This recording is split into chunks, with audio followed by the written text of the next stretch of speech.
Hello everyone, my self doctor Rita Jain. आज हम NCERT 12th micro economics के लेसन 3 में कुल उत्पाद का अध्ययन करेंगे। कुल उत्पाद को हम एक एग्जाम्पल के माध्यम से समझेंगे। मान लीजिए कि यह फर्म है और यह उत्पत्ति के साधन श्रम और पूंजी के माध्यम से वस्तुओं और सेवाओं का उत्पादन करती है।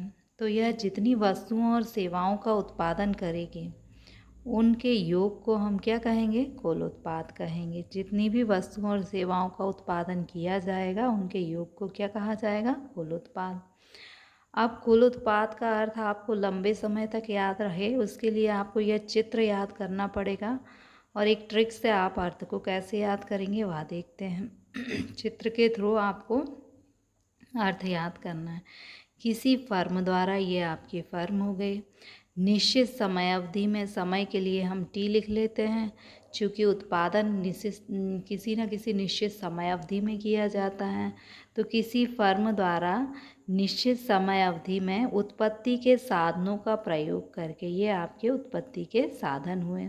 किसी फर्म द्वारा निश्चित समय अवधि में उत्पत्ति के साधनों का प्रयोग करके उत्पादित की गई वस्तुओं और सेवाओं की मात्रा को, ये वस्तु और ये सेवा, उत्पादित की गई वस्तुओं और सेवाओं की मात्रा को कुल उत्पाद कहा जाता है। तो यदि आप ये चित्र याद करेंगे, बार बार चित्र को देखेंगे तो आपको अर्थ याद हो जाएगा। अब हम कुल उत्पाद को फार्मूला और टेबल के माध्यम से समझने का प्रयास करेंगे। कुल उत्पाद को सीमांत उत्पाद से कैसे ज्ञात करते हैं? TP equal to sigma MP. MP क्या होती है? एमपी सीमांत उत्पादन, मार्जिनल प्रोडक्ट होता है। सीमांत उत्पादन कैसे ज्ञात करते हैं? मान लीजिए आपने एक श्रमिक को काम पर लगाया और उसने उत्पादन किया 10, तो सीमांत उत्पादकता कितनी होगी? 10। आपने दूसरे श्रमिक को काम पर लगाया और उसने उत्पादन कितना किया? 14, तो सीमांत उत्पादकता कितनी होगी? 14। अब हमें कुल उत्पादकता ज्ञात करना है तो हम क्या कर सकते हैं कि सीमांत उत्पादकता का योग कर लें। जैसे पहली सीमांत उत्पादकता है, इसमें हम किसी का योग नहीं कर सकते क्योंकि इससे पहले उत्पादन नहीं था, इसलिए हमने इसी को कुल उत्पाद में लिख दिया। जब दूसरा श्रमिक काम पर लगाया तो उसने उत्पादन किया 14 और पहले ने कितना किया था? 10। इन दोनों को हम जोड़ेंगे तो हमें कितना प्राप्त होगा? 24। ये क्या हो जाएगा? कुल उत्पादन। यानी सीमांत उत्पादों के योग के द्वारा हम औसत उत्पाद को प्राप्त कर सकते हैं। औसत उत्पाद को ज्ञात करने का दूसरा फॉर्मूला है AP इंटू एल। AP क्या है? AP एवरेज प्रोडक्ट है, औसत उत्पाद। औसत उत्पाद में हम एल मीन्स श्रम की इकाई या परिवर्तनशील इकाई का गुणा करेंगे तो हमें कुल उत्पाद प्राप्त होगा। जैसे 10 में हम परिवर्तनशील इकाई, श्रम की इकाई कितनी है? 1 का गुणा करेंगे तो हमें कुल उत्पाद 10 प्राप्त होगा। इसको मैं इरेज कर देती हूँ तो आपको और समझ में आएगा। AP 10 है और इसमें हमने L 1 का गुणा किया तो हमें कुल उत्पाद 10 प्राप्त हुआ। दूसरा AP औसत उत्पाद 12 है और इसमें हमने L 2 का गुणा किया तो हमें कुल उत्पाद कितना प्राप्त हुआ? 24। तो इस प्रकार AP में हम L यानी श्रम की इकाई या परिवर्तनशील इकाइयों का गुणा करके कुल उत्पादन को प्राप्त कर सकते हैं। अब हम कुल उत्पाद को उदाहरण, तालिका और रेखा चित्र के माध्यम से समझने का प्रयास करेंगे। इस चित्र में उत्पादन के 2 साधन को लिया गया है। एक तो स्थिर साधन है भूमि और दूसरा परिवर्तनशील साधन है श्रम। भूमि स्थिर है और इसकी मात्रा 1 है।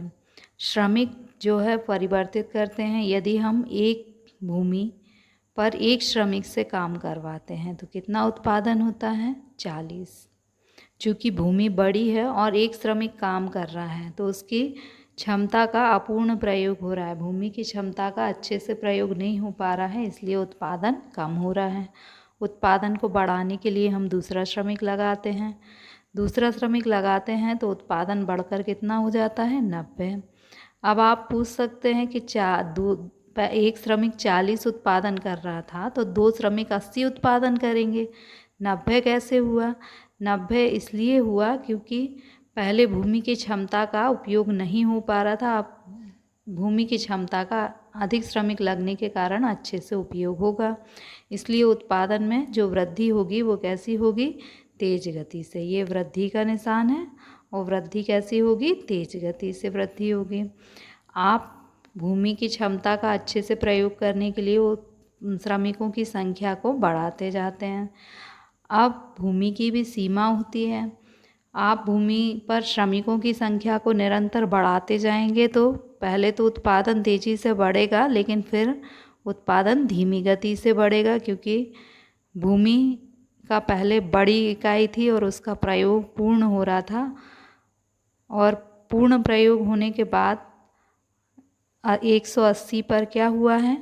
पूर्ण प्रयोग हो गया है। और पूर्ण प्रयोग होने के बाद भी आप क्या करेंगे? श्रमिकों की संख्या को बढ़ाते जा रहे हैं, और श्रमिकों की संख्या को बढ़ाने से क्या होगा कि उत्पादन कम होने लगेगा। देखिए 180 के बाद उत्पादन क्या हो गया है? 160, यानी उत्पादन कम हो गया है। तो इस चित्र से हमने यह समझा कि जब हम उत्पादन में एक साधन को स्थिर रखकर परिवर्तनशील साधन की इकाइयों को बढ़ाते हैं तो पहले तो उत्पादन तेज़ी से बढ़ता है, इसके बाद उत्पादन धीमी गति से बढ़ता है और अंत में उत्पादन कम होने लगता है। इसी को चित्र के माध्यम से दर्शाया गया है। चित्र में ओ एक्स अक्ष पर श्रम की मात्रा और ओ वाई अक्ष पर उत्पाद को बताया गया है। कुल उत्पाद वक्र नीचे से ऊपर की ओर जा रहा है। ये तेज़ी से ऊपर की ओर जा रहा है क्योंकि पहले उत्पादन क्या होता है? उसमें तेज़ी से वृद्धि होती है।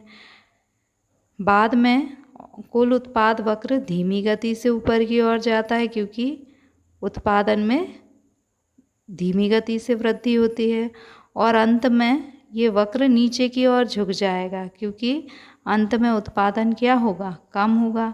यानी पहले उत्पादन में तेज़ी से वृद्धि होगी, फिर उत्पादन में धीमी गति से वृद्धि होगी और अंत में उत्पादन में कमी आएगी। तो ये आपका चित्र का एक्सप्लेनेशन।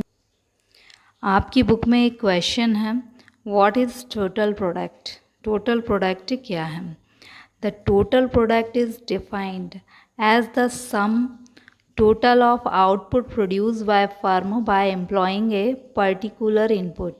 मीन्स टोटल प्रोडक्ट क्या है? सम टोटल ऑफ आउटपुट, जो भी आउटपुट प्रोड्यूस होता है उसका टोटल क्या कहलाता है?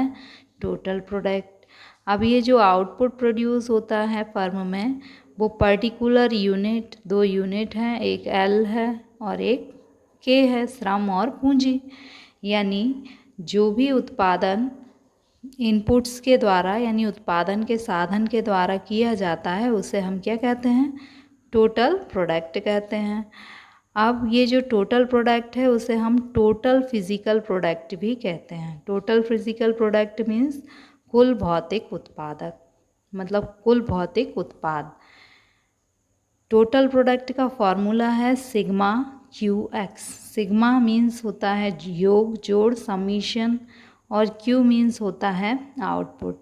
सिग्मा क्यू एक्स का मीनिंग होगा summation of all output, means जितना भी उत्पादन हुआ है उसका यदि आप योग कर लेंगे तो आपको क्या प्राप्त होगा? टोटल प्रोडक्ट प्राप्त होगा। अब हम कुल उत्पाद को कॉपी में कैसे लिखेंगे वह देखते हैं। इस स्लाइड में से आपको कुल उत्पाद का अर्थ लिखना है। इसमें कुल उत्पाद का सिर्फ फॉर्मूला लिखना है, टेबल को नहीं बनाना है। और इसमें से आपको कुल उत्पाद का केवल रेखा चित्र बनाना है, टेबल को नहीं बनाना है। और इंग्लिश मीडियम वालों को ये क्वेश्चन का आंसर लिखकर रेखा चित्र, डायग्राम को बनाना है। Okay, thank you.